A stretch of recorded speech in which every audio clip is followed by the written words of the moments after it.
अब देखो नेक्स्ट जो क्वेश्चन है, डाउट हम लेने जा रहे हैं, वो लेने जा रहे हैं आईआईटी जेई का 2001 का स्क्रीनिंग का क्वेश्चन है।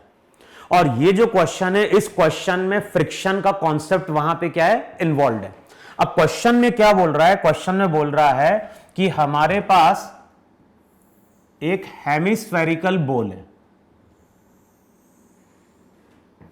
और ये जो हेमिस्फेरिकल बॉल है इसका रेडियस लो वहां पे आर।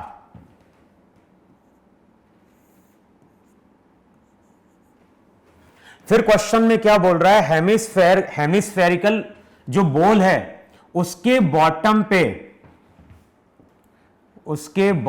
पे यहां कहीं एक इंसेक्ट है। तो हमारे पास एक हेमिस्फेरिकल बॉल है, हेमिस्फेरिकल बॉल के बॉटम पे वहां पे क्या है, एक इंसेक्ट है। अच्छा, इन दोनों के बीच का सरफेस रफ है, इंसेक्ट इन दोनों के बीच का सरफेस रफ है और कोफिशिएंट ऑफ फ्रिक्शन दिया हुआ है वहां पे 1/3। और क्वेश्चन में अगर कुछ नहीं बोलता है, इसका मतलब है कि स्टैटिक में भी म्यू की वैल्यू 1/3 ली जाएगी और अगर काइनेटिक फ्रिक्शन होगा तब भी वहां पे म्यू के जो कोफिशिएंट ऑफ काइनेटिक फ्रिक्शन रहेगा वो 1/3 लिया जाएगा। तो कुछ न्यूमेरिकल में तुम देखोगे म्यू एस और म्यू के की वैल्यू अलग अलग दी होती है, लेकिन क्वेश्चन में केवल म्यू मेंशन कर रहा है। तो इसका मतलब है कि जब न्यूमेरिकल सॉल्व करेंगे उसी को हमें म्यू एस पकड़ना है और उसी को हमें क्या लेके चलना है, म्यू के लेके चलना है।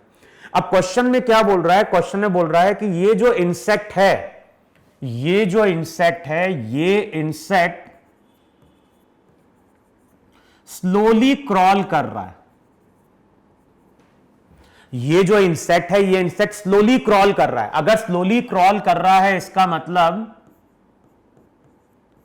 एक्सेलरेशन 0। ध्यान ना यहां पे, अगर इस इंसेक्ट के पास कुछ स्पीड होती, तब तो वहां पे हमें क्या करना पड़ता, सेंट्रीपिटल फोर्स का कॉन्सेप्ट यूज करना पड़ता। लेकिन यहां पे बोल रहा है स्लोली क्रॉल कर रहा है, इसका मतलब एक्सेलरेशन 0। और एक्सेलरेशन अगर 0 है तो हर पोजीशन पे नेट फोर्स हमारा क्या होना चाहिए, 0 होना चाहिए। अब जब ये इंसेक्ट क्रॉल कर रहा है तो ये इंसेक्ट क्रॉल करता हुआ किसी टाइम पे कितने एंगल पे आ गया है, ये आ गया है at an angle alpha with the vertical. अब क्वेश्चन में क्या बताना है, क्वेश्चन में बताना है कि अल्फा की मैक्सिमम वैल्यू क्या होगी। हमें बताना है कि ये कितने मैक्सिमम एंगल तक ये इंसेक्ट वहां पे क्या कर पाएगा, क्रॉल कर पाएगा वहां पे। अच्छा, अब सबसे पहले तो तुम्हें यह समझना है कि जब भी हम कभी क्रॉल करेंगे तो वहां पे फ्रिक्शन कौन सा इन्वॉल्व होगा, स्टैटिक या काइनेटिक। यह चीज हमेशा ध्यान रखना है कि जब हम चलने की कोशिश करते हैं तो फ्रिक्शन हमेशा स्टैटिक होता है। काइनेटिक कब लगता है, काइनेटिक लगता है जब भी कोई चीज रगड़ के चलती है। अगर कोई पार्टिकल किसी सरफेस पे रगड़ता हुआ जा रहा है, तब तो वहां पे हम बात करेंगे काइनेटिक फ्रिक्शन की। लेकिन अगर कोई पार्टिकल सरफेस पे चलता हुआ जा रहा है तो फ्रिक्शन वहां पे क्या होगा, स्टैटिक होगा।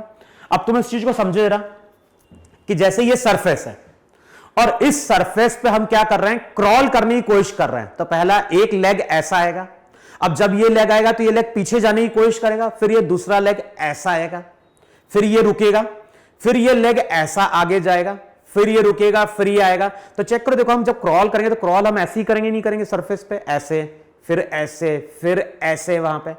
तो जब हम क्रॉल कर रहे होंगे तो फ्रिक्शन यहां पे लग रहा होगा। और बताओ ये पॉइंट मूव कर रहा है क्या सरफेस पे, नहीं तो स्टैटिक। फिर ये यहां जाएगा, फिर ये ऊपर रुकेगा, फिर ये आगे यहां पे जाएगा। अब बताओ फ्रिक्शन कहां लग रहा है, अब फ्रिक्शन इस फिंगर पे लग रहा है, लेकिन ये फ्रिक्शन ये फिंगर रुकी हुई है, तो फ्रिक्शन यहां पे जो इन्वॉल्व होगा वो हमारा स्टैटिक होगा। अच्छा, अब मैं अगर इसका फ्री बॉडी डायग्राम ड्रॉ करूं तो बताओ फोर्सेस कौन से शो करोगे किसी टाइम पे। एक तो हम शो करेंगे वहां पे m इंटू जी, दूसरा वहां पे शो करेंगे नॉर्मल। ये एंगल अगर अल्फा है विद द वर्टिकल तो ये एंगल भी अल्फा होगा वहां पे विद द वर्टिकल। अब बताओ ये एंगल अगर अल्फा है तो इस डायरेक्शन में जो कंपोनेंट आएगा वो आएगा mg cos अल्फा, और इस डायरेक्शन में जो कंपोनेंट आएगा mg sin अल्फा। अब ध्यान रखना, ये पार्टिकल रेस्ट में चल रहा है हमेशा, तो नॉर्मल किसको बैलेंस करता हुआ चल रहा है? नॉर्मल हमेशा बैलेंस करता हुआ चल रहा है mg cos अल्फा को। तो नॉर्मल जो है, नॉर्मल यहां पे जैसे जैसे इंसेक्ट ऊपर की ओर जाएगा, नॉर्मल हमेशा mg cos अल्फा के बराबर होगा। अच्छा, अब बताओ, नॉर्मल को mg cos अल्फा बैलेंस कर रहा है, अब mg sin अल्फा को कौन बैलेंस करेगा? तो हमें मालूम है कि जब हम चलने की कोशिश करते हैं तो ये अगर पीछे की ओर खींचेगा, जैसे अगर हम क्रॉल करने की कोशिश कर रहे हैं तो ये जो फिंगर है ये पीछे की ओर खींचेगी सरफेस को, तो सरफेस इसके ऊपर फ्रिक्शन कहां लगाएगा? आगे की ओर लगाएगा। और हमें मालूम है कि जो भी फ्रिक्शन रहता है वो नॉर्मल पे परपेंडिकुलर होता है, तो यहां पे फ्रिक्शन स्टैटिक होगा और वो टेंजेंट के अलोंग होगा। देखो है कि नहीं, यहां पे नॉर्मल पे परपेंडिकुलर हमारा टेंजेंट होता है, तो वो फ्रिक्शन हो गया कि नहीं हो गया? अब फ्रिक्शन किसको बैलेंस कर रहा है? तो फ्रिक्शन वहां पे बैलेंस कर रहा है किसको? mg sin अल्फा को। अच्छा, अब ये बताओ, जैसे जैसे इंसेक्ट ऊपर की ओर जाएगा, जैसे जैसे इंसेक्ट ऊपर की ओर जाएगा, बताओ अल्फा क्या होगा? अल्फा वहां पे बढ़ेगा कि नहीं बढ़ेगा? जैसे जैसे इंसेक्ट ऊपर की ओर जाएगा अल्फा बढ़ेगा, तो साइन अल्फा बढ़ेगा, इसका मतलब है कि mg sin अल्फा फोर्स वहां पे क्या होगा? इंक्रीज करेगा। अब mg sin अल्फा फोर्स अगर इंक्रीज करेगा तो फ्रिक्शन भी वहां पे क्या हो रहा होगा? इंक्रीज कर रहा होगा। और एक टाइम आएगा जब ये फ्रिक्शन हमारा क्या हो जाएगा? लिमिटिंग हो जाएगा। और हमें मालूम है लिमिटिंग फ्रिक्शन को हम क्या लिखते हैं? लिमिटिंग फ्रिक्शन को लिखते हैं म्यू एस इंटू एन, किसके बराबर? mg sin अल्फा के।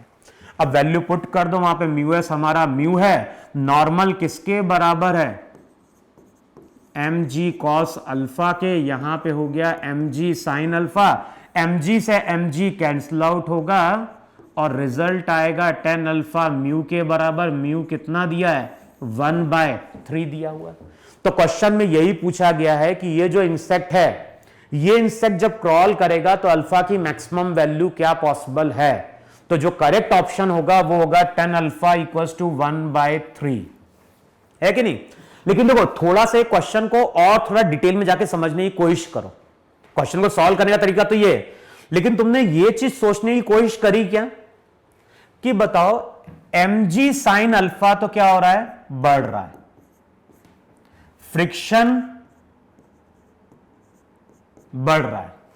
लेकिन अगर हम नॉर्मल की बात करें तो बताओ नॉर्मल वहां पे डिक्रीज हो रहा है या नहीं हो रहा है? इसका मतलब है कि जैसे जैसे पार्टिकल ऊपर की ओर जाएगा नॉर्मल घट रहा है, नॉर्मल घट रहा है। इसका मतलब है कि यहां पे अगर एक पॉइंट लोगे, यहां पे एक पॉइंट लोगे, यहां पे एक पॉइंट लोगे, तो हर पॉइंट पे लिमिटिंग फ्रिक्शन की वैल्यू अलग अलग होगी। और बताओ वो लिमिटिंग फ्रिक्शन क्या होगा? लिमिटिंग फ्रिक्शन हो जाएगा mu into mg cos alpha. तो बताओ लिमिटिंग फ्रिक्शन जो रहेगा वो हर पॉइंट पे डिक्रीज कर रहा है कि नहीं डिक्रीज कर रहा है? समझने की कोशिश करो मैं क्या बोल रहा हूं। मैं तुम्हें बोल रहा हूं यहां पे कि जब ये इंसेक्ट ऊपर की ओर जाएगा फ्रिक्शन तो बढ़ रहा है। क्यों बढ़ रहा है? क्योंकि वो हमेशा mg sin अल्फा को बैलेंस करते हुए चल रहा है। तो mg sin अल्फा बढ़ेगा तो फ्रिक्शन की वैल्यू भी क्या होगी? बढ़ेगी। लेकिन अगर मैं यहां पे एक पॉइंट लूं, यहां पे एक पॉइंट लूं, यहां पे एक पॉइंट लूं, तो इस पॉइंट पे जो फ्रिक्शन की लिमिटिंग वैल्यू होगी, इस पॉइंट पे फ्रिक्शन की जो लिमिटिंग वैल्यू होगी, और इस पॉइंट पे जो फ्रिक्शन की लिमिटिंग वैल्यू होगी, वो कंटिन्यूअसली डिक्रीज कर रही कि नहीं डिक्रीज कर रही है?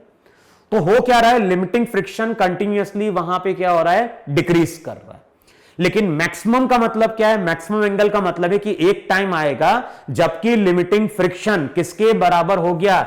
mg sin अल्फा के बराबर हो गया। यहां पे बताओ इसके अगर तुम ऊपर जाओगे, इसके अगर तुम ऊपर जाओगे तो FL तो क्या कर जाएगा? और डिक्रीज कर जाएगा।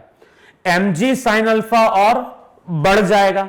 तो mg sin अल्फा बढ़ गया, लिमिटिंग घट गया, तो अब ये इंसेक्ट स्लाइड करता हुआ कहां पे आ जाएगा? नीचे आ जाएगा वहां पे। तो ये IIT का क्वेश्चन है और ये क्वेश्चन बाद में बहुत सारे एग्जाम में पूछा गया है। ठीक है नहीं? ठीक है। तो क्वेश्चन में वर्टिकल सर्कुलर मोशन का कोई कॉन्सेप्ट इन्वॉल्व नहीं है, लेकिन ध्यान रखना अगर ये इंसेक्ट कुछ स्पीड से चल रहा होता तो फिर नॉर्मल की इक्वेशन हमारी ये नहीं बनती। फिर नॉर्मल की इक्वेशन हम क्या लिखते हैं, N minus M G cos alpha किसके बराबर होता, M V square by R के होता। समझ में?